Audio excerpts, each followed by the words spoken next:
بعد از تماس‌های زیاد و پرتکرار صابخونه بابت اجاره سری رفتم سر وقت خرت و پرتامو یه تیکه طلا برداشتم که ببرم بکوبم تو صورت صاب ملک. البته قبلش خب یه سری مراحل رو باید طی می‌کردم.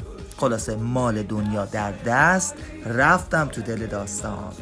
اول باید میرفتم متروی تجریش هم که اوه خودش یک مسافرت در اون شهری به حساب میاد. بعد از گذراندن 800,000 تا پله بالاخره رسیدم تو قطار. اولش اینجوری بود، بعدش اینجوری شد.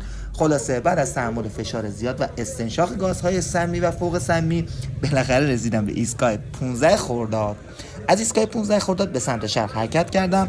در طول مسیر 2-3 تا فوش و مشت و اینا خوردم تا بالاخره رسیدم به کوچه تکیه دولت.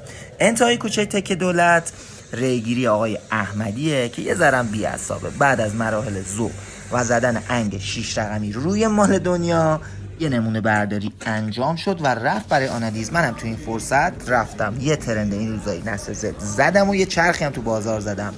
انتهای این ویدیو شما میبینین که چجوری سر من کلاه رفت. این قطعه طلا رو من به عنوان طلب از یکی از دوستانی که به ظاهر دوست بود و خیلی کلاش و کلاه بردار بود گرفته بودم.